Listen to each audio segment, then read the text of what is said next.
Hello all, welcome. So today we will see running a containerized app on Google Cloud Engine. So let's see the overview. So Google Kubernetes Engine makes it easy to run Docker container in the cloud.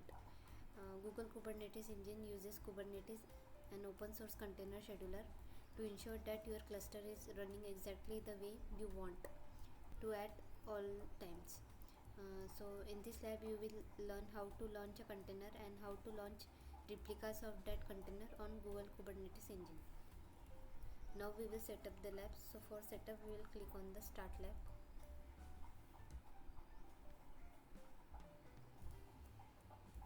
Now click on open Google Cloud Console. Username is automatically entered. Click on next.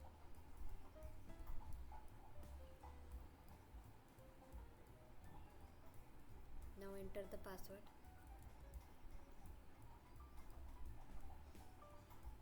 Click on I understand.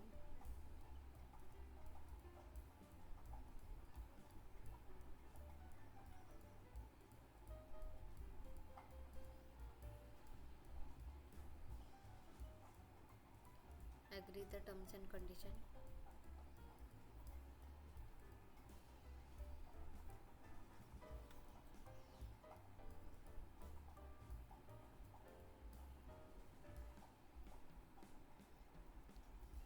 Now we will activate the Cloud Shell.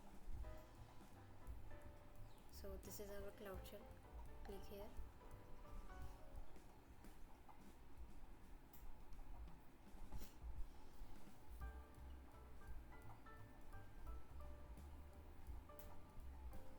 Click on continue.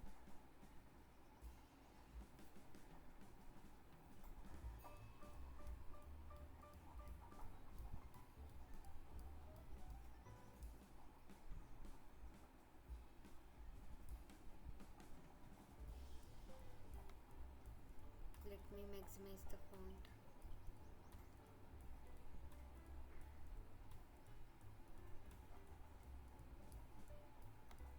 Okay.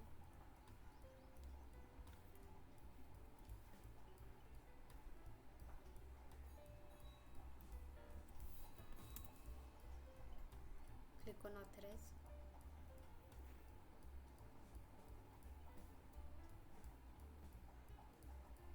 It will give the account name, okay, active account name.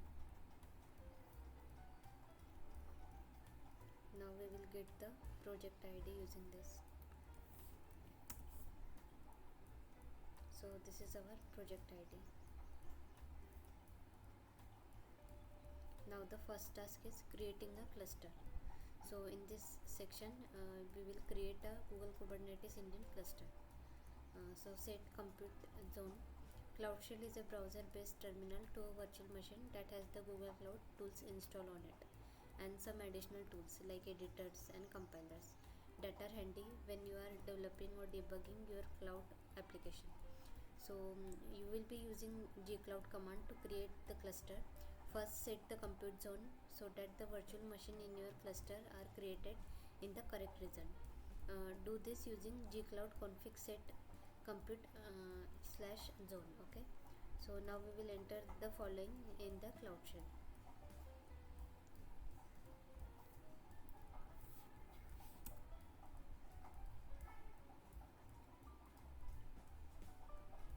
Okay, so it's updated the property with compute /zone.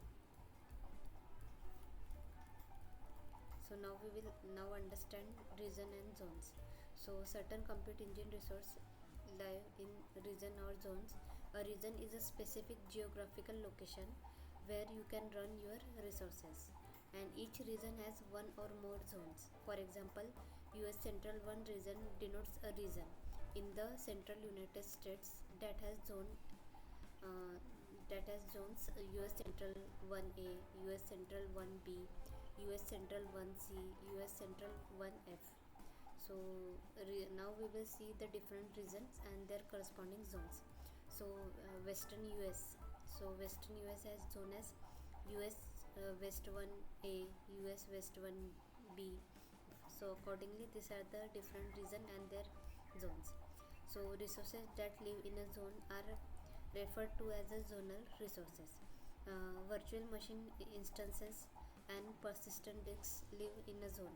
To attach a persistent disk to a virtual machine instance, both resources must be in the same zone. Similarly, if you want to assign a static IP address to an instance, the instance must be in the same region as the static IP. Okay, so these are the some recommendation. Okay, so now we will create a new cluster. So for creating a new cluster with we will use the below command. Okay,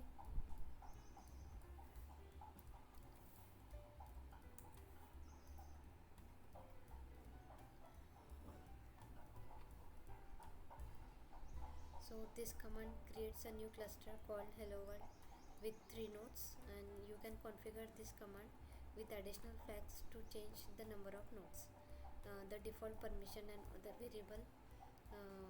You can refer to the gcloud container cluster create reference for more details.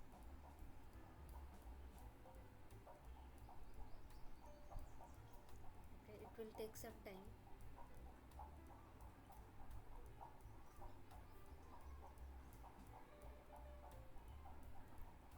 Okay, so cluster is created.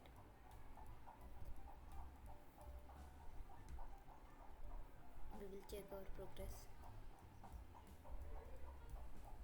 Okay, it's done.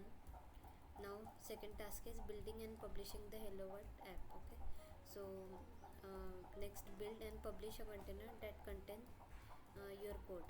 So we will use docker to build the container and google cloud registry to securely publish it.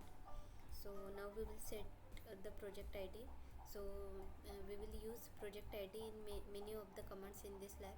So project id is conveniently stored in an environment variable in cloud shell, and you can see it here. Okay, so we can see it here, our project id. Okay, so this is our project id.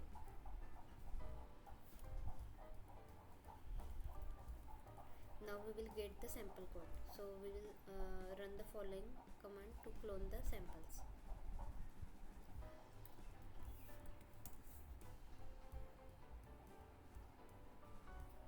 Okay, it's done. Now we will change the directories. Okay, now we are in the our project directories. Now we will build the container. So docker containers are built using a docker file. So the sample code provides a basic docker file that we can use. Okay, so now we will see our file. Okay, so this is the docker file.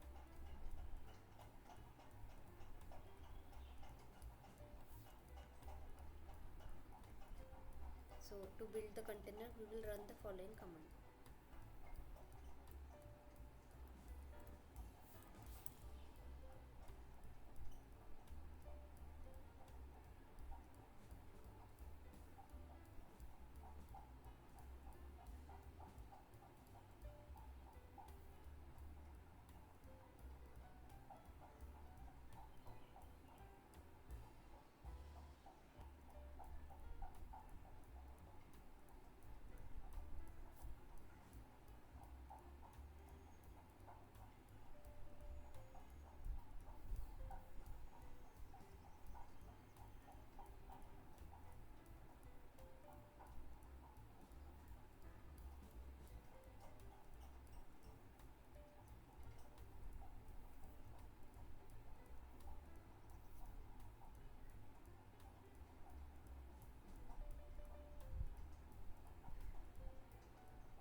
Okay, it's done.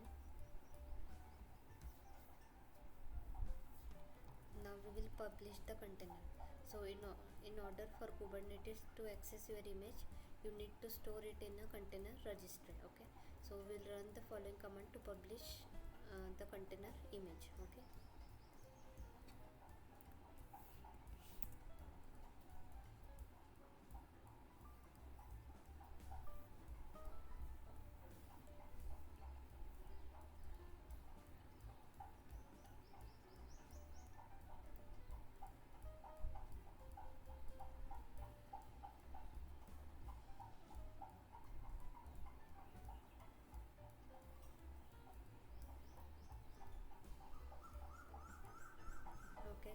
done.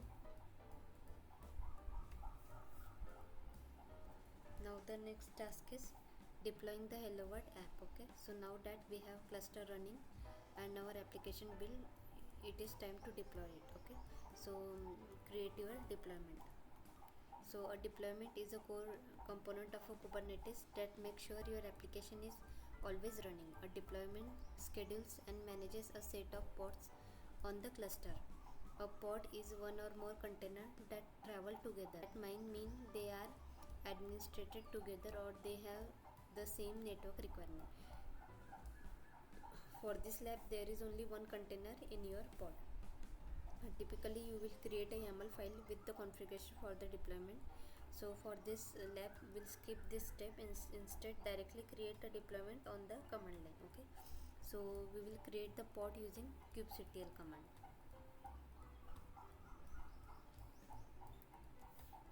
So this is the command for creating the pod. Okay, it's done.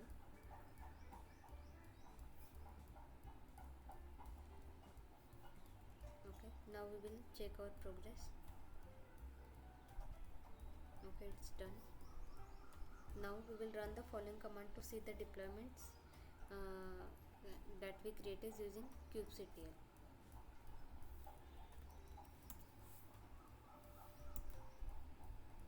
Okay, we can see one pod is available. Okay, and it's up to date. Now you can see the pod running using kubectl as well. Okay,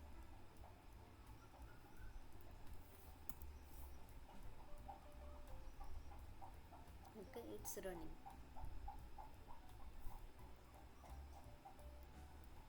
Now we will allow the external traffic. Okay, so by default a pod is only accessible to other machine inside the cluster.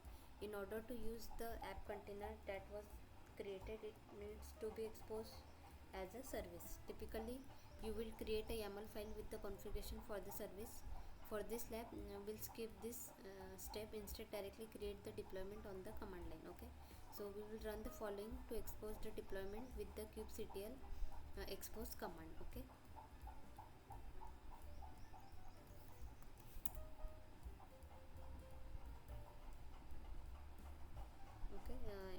it now expose. So kubectl expose creates a service, the forwarding rule for the load balancer, and the firewall rule that allow external traffic to be sent to a pod. The / type equal to load balancer flag creates a Google Cloud Network load balancer that will accept external traffic. Okay, so to get the IP address of your service, we will run the following command.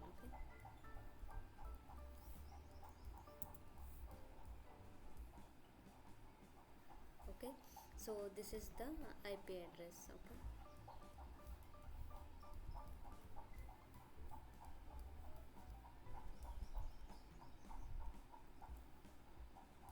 now we will check our progress. Awesome, it's completed. Now we will verify the deployment. Okay, so open a browser window or tab and navigate to external IP address from the previous step. You could see the sample code up and running. Okay, so let's copy the external IP address.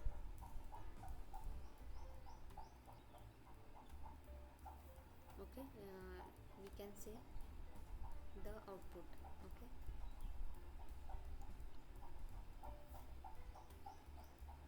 now we will test our understanding.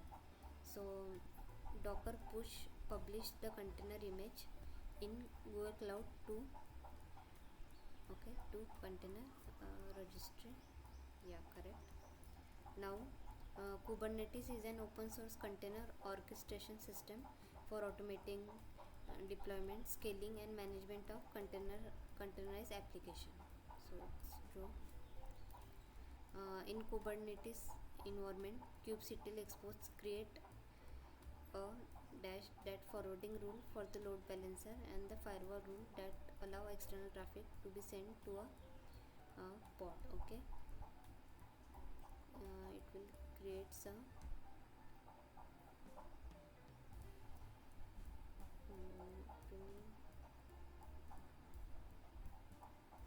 will create let me check.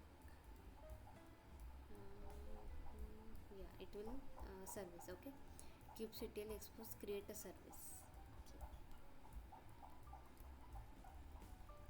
Yeah, it's done. Congratulations.